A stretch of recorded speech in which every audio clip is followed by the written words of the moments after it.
تعملي شويه مخلل كده حلوين وتاكلي منهم على السريع ويطلعوا حلوين وطعمهم حلو ومقرمشين وريحتهم جميله احلى من بتاع المطاعم. تعالي مع بعض نعمل شويه مخلل حلوين تقدري تاكلي منهم بعد ساعتين 3 في منتهى الجمال وريحتهم زي الفل. شايفه العسل؟ بسم الله ما شاء الله. يلا بينا. اول حاجه نبدا بها كده ايه؟ الكرنب. بسم الله الرحمن الرحيم. اللهم صل على النبي.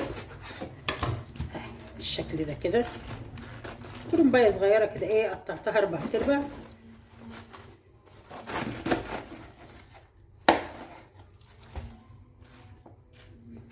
هبدا بقى ايه، اخد جزء جزء.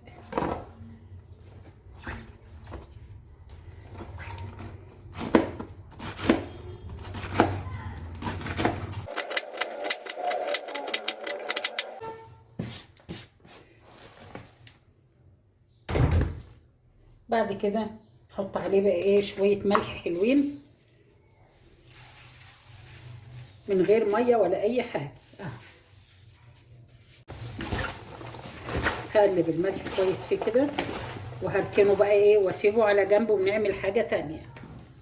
اي كميه خضار عندك بقى ايه امسكها كده ايه، خرطيها بالشكل ده كده.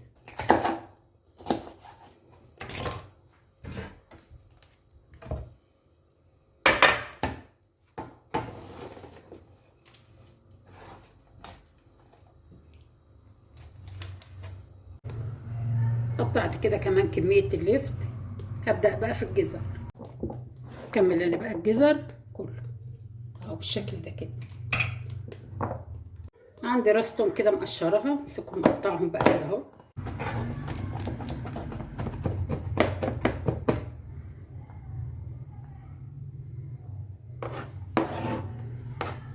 اقطع بقى كمان شويه بصل.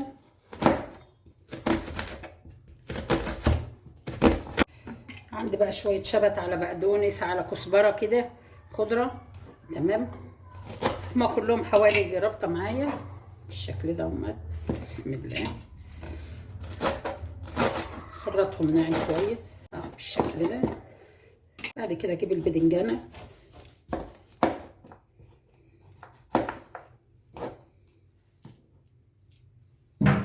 وهقشرها. بسم الله الرحمن.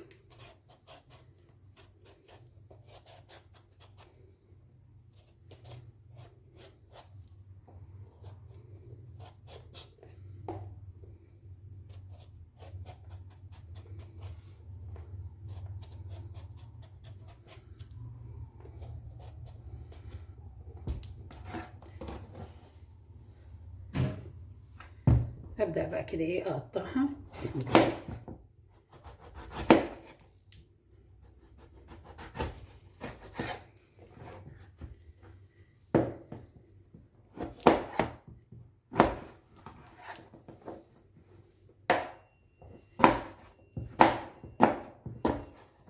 الكمية بقى اللي عندك هتقطعها كلها بالشكل ده كده، طبق او بوله او اي حاجة عندك بقى كده ايه. وهحط فيها البدنجان، هرش عليها ملح، ما فيهاش ولا نقطة مية، من غير مية. تمام ماشي.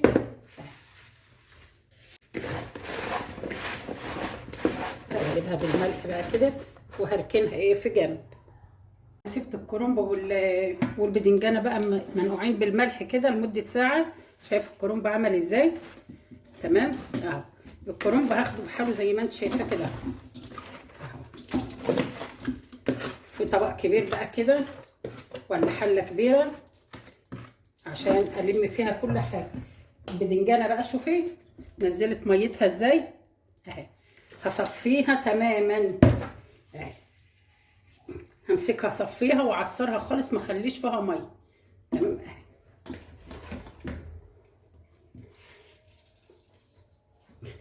ما بين ايديكي كده اهو بتروحي ماسكاها معصراها، ما تخليش فيها ميه. لان ميه البدنجانه انا هرميها مش هستخدمها.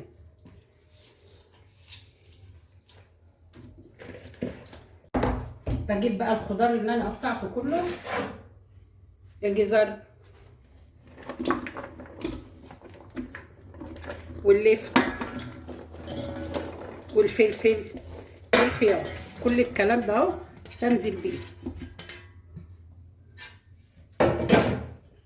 عندي كمان بصلتين كبار كده عملتهم شرايح بالشكل ده كده اهي.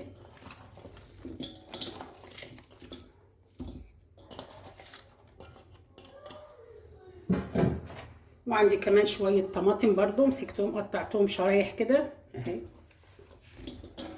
طماطم من ديت بس جامده، طماطم تكون خضراء، الاتنين يمشوا حلوين زي الفل.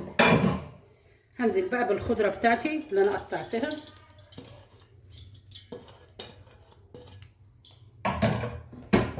وكمان بالثوم.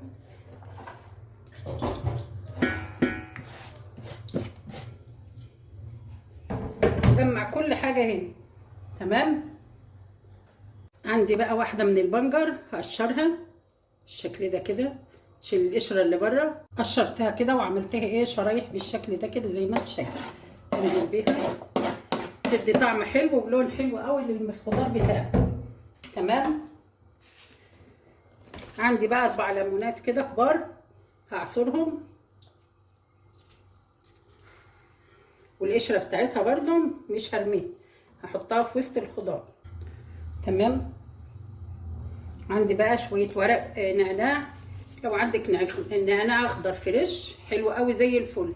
انا ما عنديش فريش وده نعناع كنت انا مجففاه، هاخد منه شويه كده.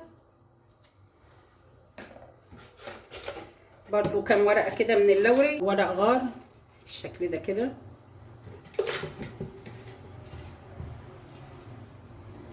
تمام. شويه بقى ايه كزبره حصى، دي حصى كده مش مدقوقه ولا حاجه، شويه منهم كده بالصلاه على حضره النبي، اللهم صل على النبي. بعد كده بقى ايه هنزل بالملح بتاعي. عندي بقى هنا شويه كزبره ناعمه، شويه من الكزبره الناعمه، ومعلقه من البابريكا، ومعلقه من الكركم، ونص معلقه شطه لان انا حاطه فلفل حامي شطه حاميه، وحاطه كمان معلقه من الكمون. هقلب بقى كل الكلام ده اهو مع بعضه، اخلطه مع بعضه كده اهو.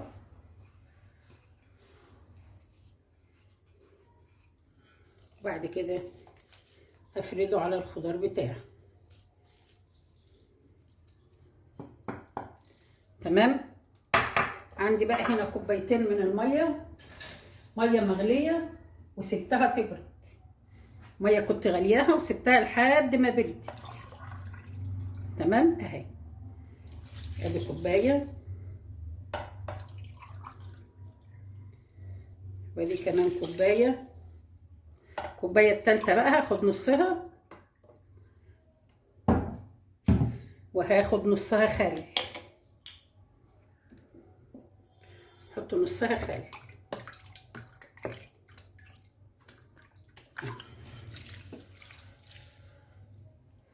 هقلب بقى كل الكلام ده مع بعض.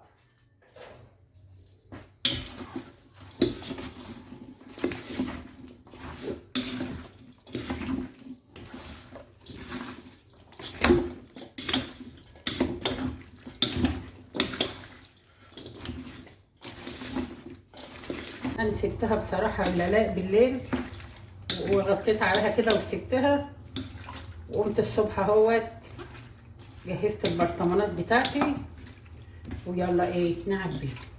والله العظيم ريحتها جميله، عارفه انت ممكن تاكلي منها كمان،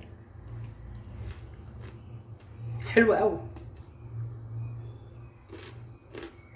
ريحته حلوه وجميله.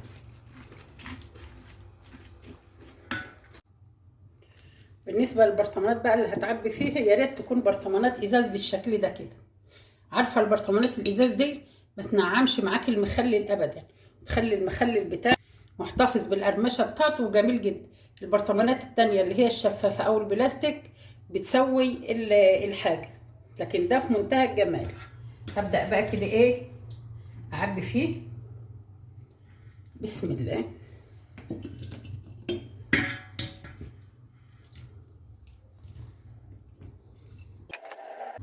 احلى حبه مخلل تاكلي منهم على طول وبسرعه كده، حاجه جميله. دي الميه اللي كانت بقى اللي نزلت فيه، زودت عليها كمان ايه كوبايتين ميه كده مغليه برضو وبارده، غليتها الاول علشان انزل بقى ايه اخد منها كده واسقي البرطمانات بتاعتي.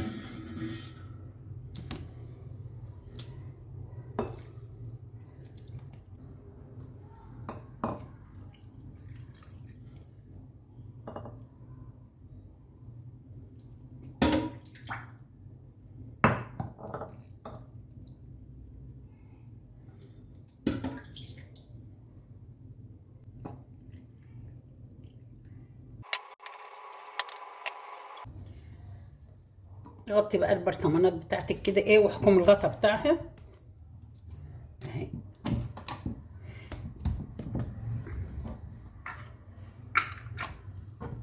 بسم الله ما شاء الله. وده طبق كمان طلعناه ناكل منه بقى النهارده. جربيه ان شاء الله هيعجبك، حاجه كده عسل تحفه، ريحته في منتهى الجمال. ان شاء الله الفيديو بتاعنا يعجبك، تنسيش بقى تعمل لايك وشير وسبسكرايب. بحبكم في الله والسلام عليكم ورحمه الله وبركاته.